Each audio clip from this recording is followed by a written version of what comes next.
I just want to just briefly make mention of something which it just, that I've noticed that might be useful in terms of consciousness, especially in terms of our understanding of consciousness. Again, this is anecdotal, what I'm going to share, but I think I've seen this happen dozens and dozens of times. Okay, so I know that this is not just a one-off thing. This happens many times, but you know I haven't spoken about it much before, and I just thought now would be a good time because it's a good example to give you. So I was driving home. I was stuck in traffic, behind traffic lights, set of temporary traffic lights, and I was facing ahead, and I heard a voice say, "We look like the home you used to live in when you were younger." Okay. And as they said that, I turned to my right, and I saw a building, a semi-detached building. So, if you don't know what semi-detached homes are, basically one building split into two homes, and it looked very similar to the home that I spent a lot of time in when I was growing up, and also as an adult as well. And the brickwork was the same, the fact it was semi-detached, and it was just very similar. Okay, it had a very similar appearance, and so now, let's just to recap. Like I said, I wasn't facing in that direction, I was facing ahead, and this voice, and for those of you who don't know, I have had ESP experiences for the past 9 years, and these things happen very often to me where I won't be aware of something, but then something will communicate with me and something beyond my immediate awareness will make me so I'll receive something. Okay, this might be a better way to put it. I'll receive information about something which is beyond my immediate awareness. Okay, so what is that saying to me? I've thought about this a few times over the last few months especially, and a few things. So I think that everything has consciousness. Okay, I think everything has consciousness, and I certainly think that in terms of structures, my feeling is that they can gather energy and consciousness over time. Okay, in the set, if they're lived in, when they're built, they can take on a, I know, and this might sound very far-fetched, and bear with me, they can take on a presence of their own. Okay, and that's the best way I can put it without making it sound too, but the other thing is that I think because of the fact that everything is interconnected, there's no separation between anything. Separation is an illusion. We're not sealed off units. Our consciousness is not exclusive to, is not local to our minds. Okay, I think if your consciousness begins to be attuned, in such a way that you can receive things telepathically via ESP and so on and so forth, it also opens you up to a vaster field of the vaster field of consciousness as well. There are lots of times I've had where something will come. Okay, how can I say this? This is a good example. So I'm a big Prince fan. Okay, and then perhaps I'll be driving. This is me because I love listening to music while I drive.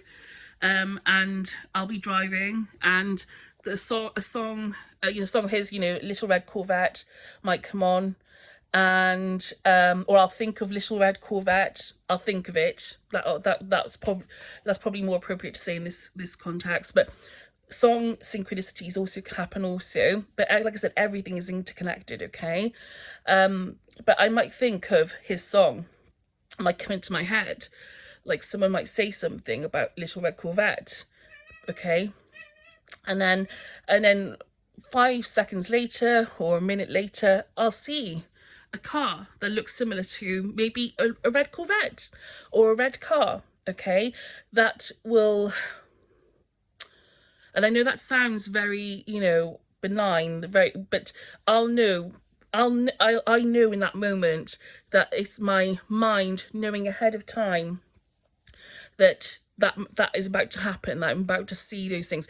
You've got to imagine, like I said, that this isn't a one-off thing. If that happened just once, it would be something that I would dismiss. But this happens to me multiple times, and in such a way that it's obvious to me that it's, much more than a coincidence, okay?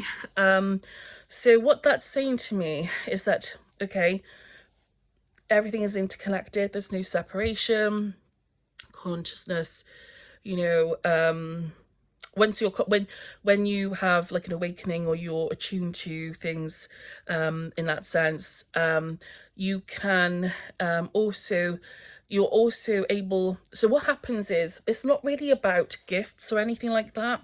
It's more about the fundamental nature of things, and specifically within, I'm just talking about within the context of this reality, okay, there is information flying around us that we don't know about. Okay, that's what I've discovered, is that there's information flying around us, like information, all sorts of things. It's just everywhere. Okay, it's everywhere. There are imprints, thought forms, memories, all sorts of things. Just, and especially so now that we have the internet and wireless technology, especially so now, okay. I pick up on this stuff, like I can, I wanted to talk about this on another occasion, but this is probably a good time to mention it, okay, even for the first time. But I have had the understanding that, from my experiences, that, going from room to room, for instance, or from place to place, that I will pick up, what I pick up on changes with the area. So what I'm trying to say with that is that, areas, places, space, locations, like can have imprints, like they can have things lingering in it, in around, in the atmosphere, lingering in those locations that you can pick up on, okay, that can affect your perception, that can affect your energy, that can affect, and as I experience it, literally picking up on those like blocks of information or blocks of, and those that changing energy. It's been something that, like, I've really, it's been difficult to, especially when it first started happening to me. I didn't really identify it, but now I have identified it, and it's something that I'm getting better at doing, because it can be very intense. You know, not being understanding what exactly is happening in that regard, but going from room to room, like I said, you can feel the change, you can hear it, and you can pick up on, again, things trying to interact with you, the imprints, samskaras, thought forms, entities, spirits, non-human intelligence, and so on. But there are things that are layered, like places have, buildings and, I don't know, monuments, for instance, or outdoor spaces, they're layered with these imprints, okay. And so when you move through space, you are moving through those imprints, like you're moving through those imprints, okay. So which changes, it's like, how can I say it? So when you're walking, this is a hard thing to get across, and I wasn't expecting actually going here, so please forgive me. So when you're walking,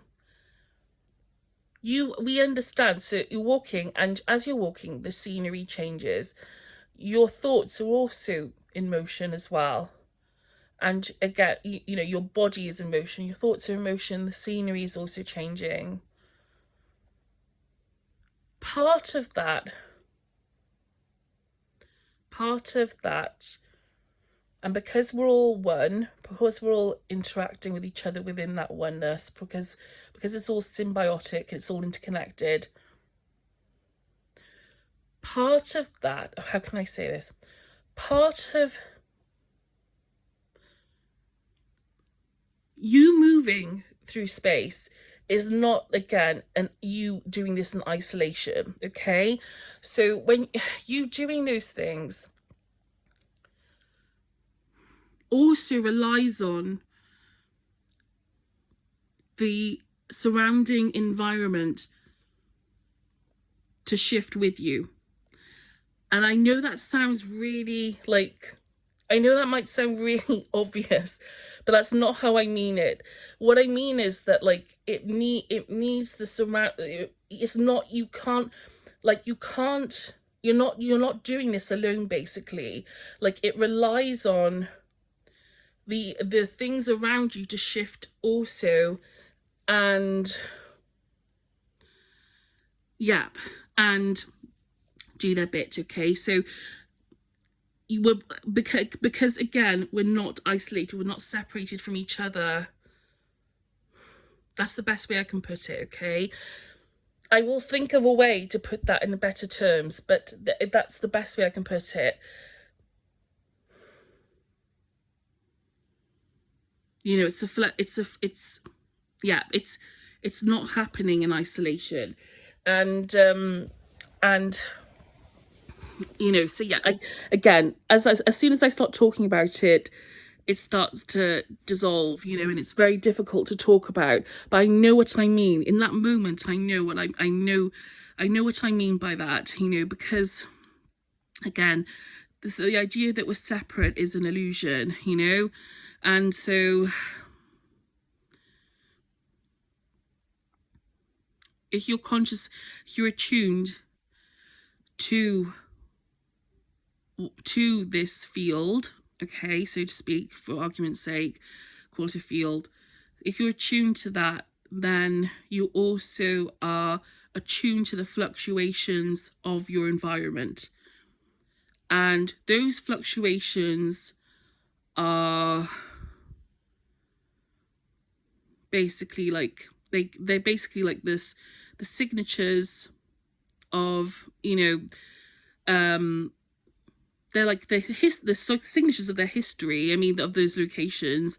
So you can read a lot about the history of the, you know, and what's come before possibly from that. But basically it's a what you, if you're attuned, you can pick up on the fluctuations around you as you're moving through space. It's not something that you're doing in isolation. Basically, it's not static, okay? Like, it's not a static environment in that sense. Yes. I think I've come to the end of the line with that for now, but I know what I mean, and it's really annoying because I had it there for a minute. I know exactly what you know, I know exactly how I felt like this was coming together. But yeah, but I hope you understand what I'm saying nonetheless. So basically, you know, around us, it might look like it's just there's nothing there. It might look like there's nothing, but that's not true, okay? And especially with wireless technologies and all these things, like, you know, it's all, you know, don't think that, like, don't think that, you know, they just go for these things, just travel, you know, from A to B. I mean, that's not true, you know. And because of the nature of things being, as you know, a fundamental nature being consciousness, we leave marks everywhere we go. You know, everything leaves a mark, like everything leaves a mark. And this goes back to what I've said before about thought forms, you know, samskaras, and how they affect people's state of mind and can make people do things that are essentially against their own nature, okay? But there's a lot that we don't see, you know? And some of you might think, oh, well, I already know that. Well, that's good that you know that. But a lot of people don't know that. And a lot of people don't realise that what that implies is that there are things around us that can affect us, how we behave and how feelings, our thoughts and our actions that we're not aware of, you know? And this is an important thing to talk about. I think another thing I would love to get into the mainstream is this idea. I would love to get this out there, because I think it could help save a lot, like it could help reform a lot of things in our world, the way we view crime, the way we view all sorts of things, you know, our inclinations towards forgiveness and mercy, you know, reform, giving opportunities to rehabilitate people in a way that's actually going to help them get better and help keep everyone safe. It could reform all sorts of understanding medically as well, you know. So yeah, I'm a bit annoyed, not annoyed, but I'm slightly frustrated that I lost the thread of not lost. It's still there, and I can feel it, but it's like I've lost the language to describe it. Okay, and it's quite you know, it's quite an interesting moment anyway. Nonetheless, I'll see if I can get more detail about that down, and maybe add something to this video. But anyway, the point is that consciousness extends beyond our brains, okay? It's not isolated, it's fundamental. There are things around us that we can't see. Buildings talking to us, food talking to us, plants talking to us, and all sorts of things. And even beyond, like other entities, beings, but it's also that our consciousness, because it's not separate, okay, we can receive information about things that are about to happen because of the fact that the fabric of consciousness is unbroken, okay? So if you become attuned, so that's kind of how psychic, so ESP works. It's not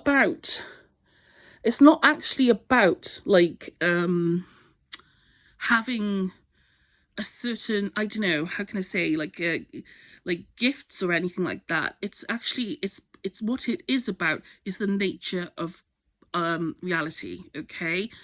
It's about consciousness. It's about no separation. It's about, yeah, it's about the fact that it's non-local, okay? Consciousness is not local. You can find out about future events for that reason, and for other reasons also. You can find out, you can view things that are hundreds of miles away for that reason. You can communicate with, you know, beings who live, you know, hundreds of parsecs away for that reason. You know, it's not about like doing something from your isolated mind, so to speak, to do those things. It's more to do with attuning yourself, like tuning into and being, you know, basically experiencing our true nature, okay? In my case, you know, a lot of my experiences are down to the fact that I've been through it. Well, I mean, you know, like, it's a long story for me, but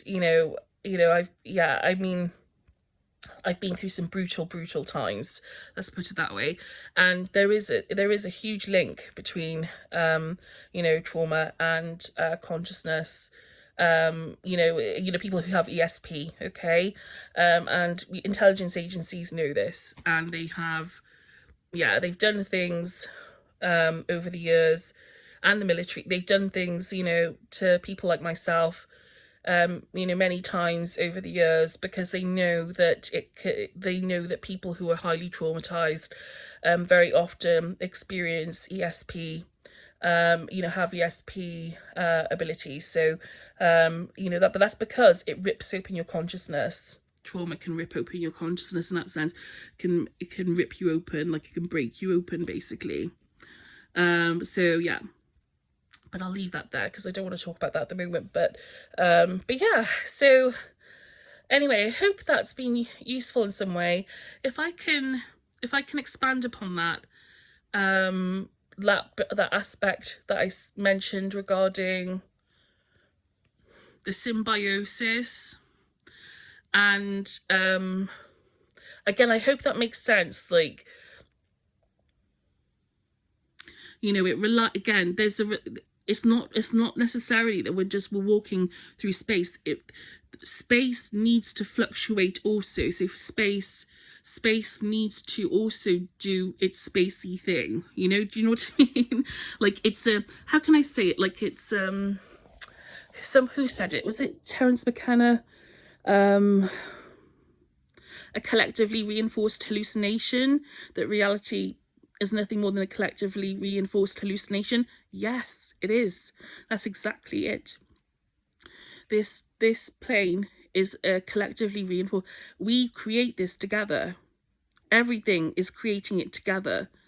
I'm creating it with you, and this door in my room, and just like the birds in the sky. We'll all like, it's a collaboration. It's a collaboration. It's a conscious collaboration in that sense. So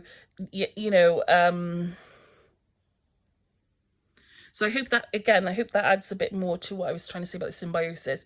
It's not that, like, you're never doing things in isolation. It is coalescing together. Everything is working together. Like, it's yeah. So yeah. I think I've that's all the juice I have right now. But for this, but I will add more. But again, I hope it's been useful to you. I hope it's given you an example, something to think about with regards to consciousness. Let's try and